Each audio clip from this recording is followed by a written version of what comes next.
তুমি কে? আমার পিছন পিছন নিছো কেন?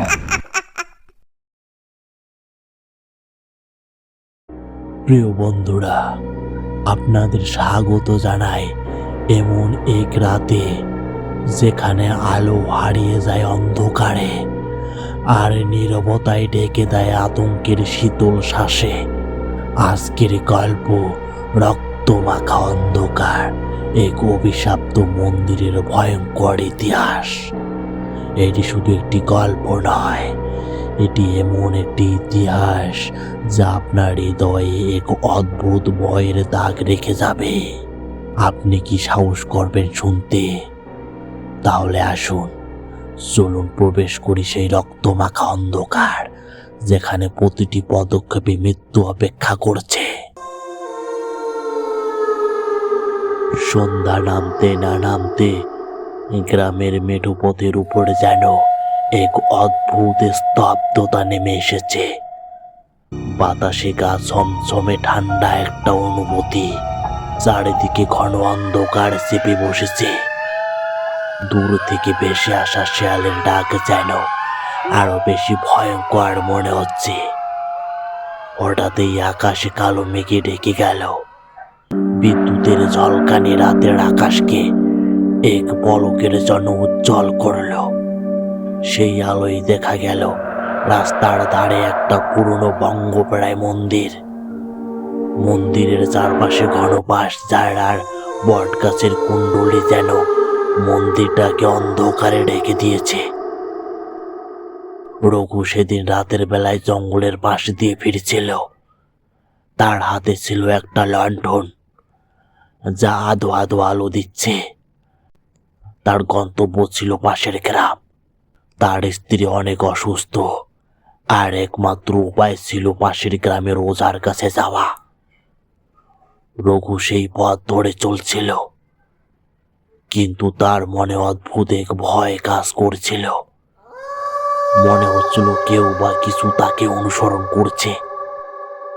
হঠাৎ করে মন্দিরের পাশে আসতেই সে শুনতে পেল একটা মেয়ের কান্নার আওয়াজ, ছোট্ট একটা মেয়ের গলার আওয়াজ, যেন কেউ খুব কষ্ট পাচ্ছে।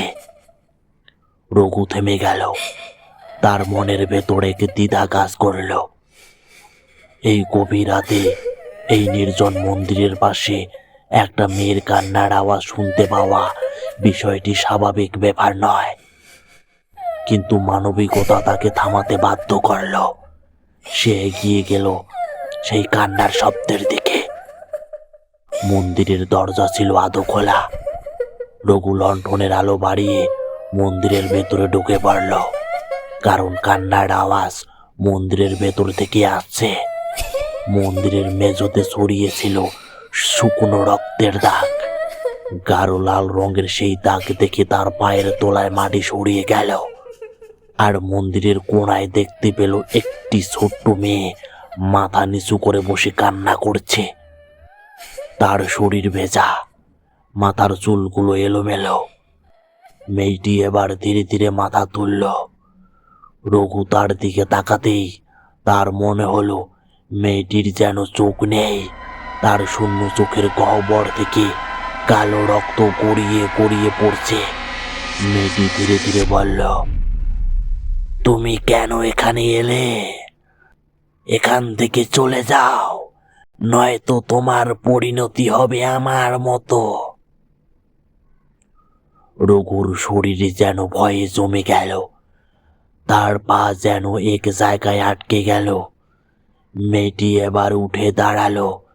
মাটিতে তার পায়ের ছাপ পড়ছে, যা রক্তে ভরা। হঠাৎ মন্দিরের চারপাশে বাতাস প্রবল হতে লাগলো এবং একটা ভয়ঙ্কর গর্জন শোনা গেল। মন্দিরের দেওয়াল থেকে কালো ছায়ার মতো কিছু বের হতে শুরু করলো। সেই ছায়াগুলি ধীরে ধীরে রঘুর চারপাশে ঘিরে ধরল। রঘু দৌড়ানোর চেষ্টা করল, কিন্তু তার পা যেন চলছিল না। হঠাৎ একটা ছায়া এসে তার গলায় ঠান্ডা হাত রাখলো। সেই হাত যেন বরফের মতো ঠান্ডা। আর সঙ্গে সঙ্গে রঘু অনুভব করলো তার শরীরের শক্তি যেন দ্রুত শেষ হয়ে যাচ্ছে। মেয়েটির গলা এবার গম্ভীর হয়ে গেল। তোমরা সবাই ভুল করেছ। এই মন্দির আমার। এই মন্দিরে রক্ত চিরকাল থাকবে। যারা এ পথে আসে তাদের রক্ত দিয়েই আমার ক্ষমতা বাড়ে। রঘু জোরে চিৎকার করে উঠল। সে তার সর্বশক্তি দিয়ে মন্দির থেকে বের হতে চেষ্টা করল। এক পা দু পা করে সে বাইরে এলো, কিন্তু মন্দিরের দরজা থেকে বেরোনোর সঙ্গে সঙ্গেই তার পেছন থেকে এক প্রবল ধাক্কা অনুভব করলো। আর তৎক্ষণাৎ তার চারিদিকে কেবল রক্ত আর কালো ধোঁয়া ছড়িয়ে পড়ল। পরের দিন সকালে গ্রামের লোকেরা রঘুর মৃতদেহ রাস্তার ধারে পড়ে থাকতে দেখল। তার শরীরে কোনো আঘাতের চিহ্ন নেই, কিন্তু মুখে এমন আতঙ্কের ছাপ ছিল যা দেখে যে কেউ ভয় পেয়ে যাবে। সেই থেকে লোকেরা বলে এই মন্দিরের আশেপাশে রক্ত মাখা অন্ধকার আর কান্নার আওয়াজ শোনা যায়। রাত হলে কেউ আর সেই পথে যায় না। মন্দিরে ঢুকতে গেলে শোনা যায় অদ্ভুত গর্জন, আর মন্দিরের দেওয়ালে শুকনো রক্তের দাগগুলো আজও নতুন করে গাঢ় হতে থাকে। রঘুর মৃত্যুর পর গ্রামের লোকেদের মধ্যে আতঙ্ক আরো বেড়ে যায়। তারা মন্দিরের বিষয়ে কোথাও বলতে সাহস করত না। কিন্তু গ্রামের প্রাচীন এক ওঝা মাইত্রী বলেছিল এই মন্দির শুধু ভুতুড়ে নয়, বরং অভিশাপ্ত। এখানে কিছুকাল আগে এক ভয়ঙ্কর ঘটনা ঘটেছিল।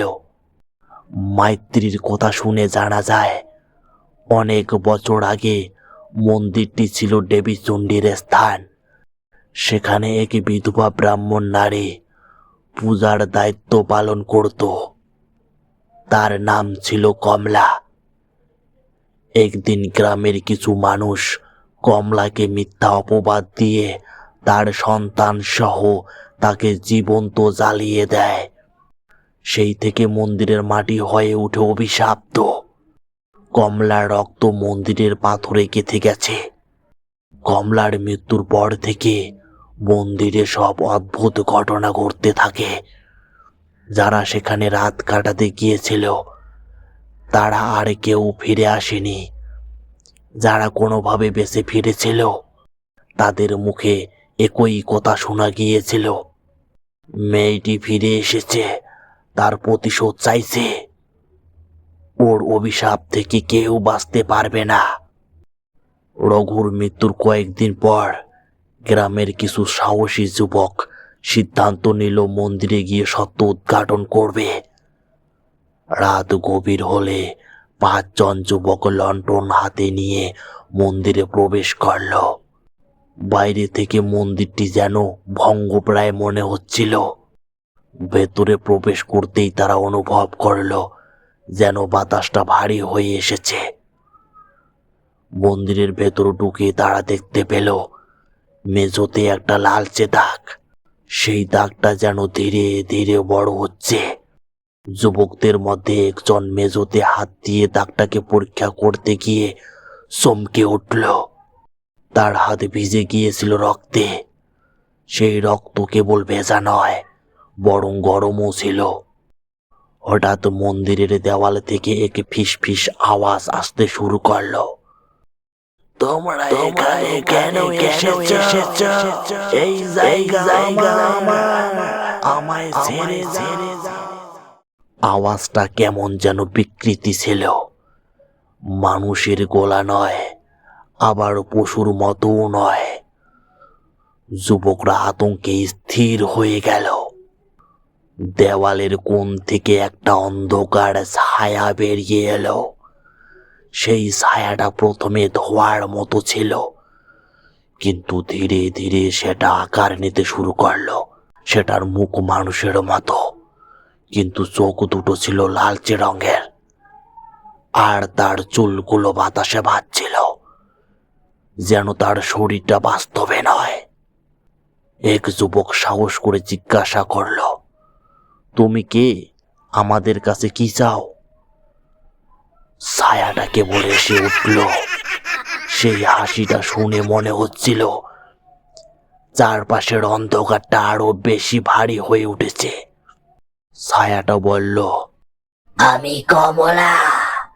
এই মন্দির আমার আর আমার সন্তানের রক্ত লেগে আছে।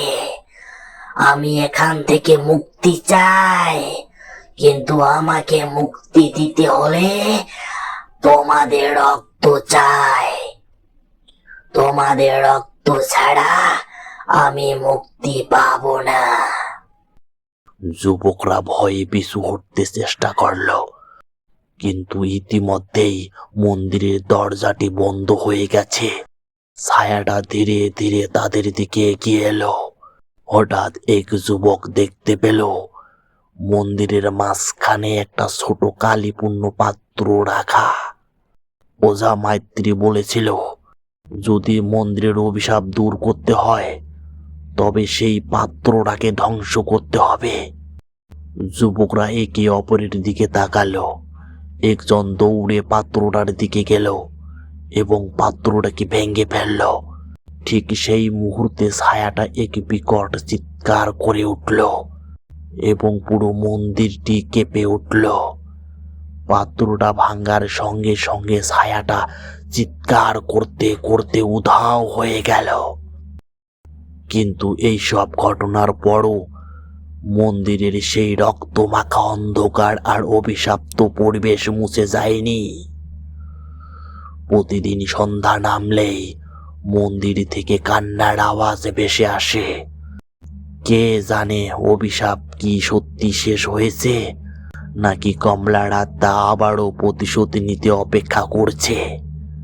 রহস্য এখানেই শেষ নয়, কারণ রক্তমাখা অন্ধকারের গল্পের কোনো শেষ নেই।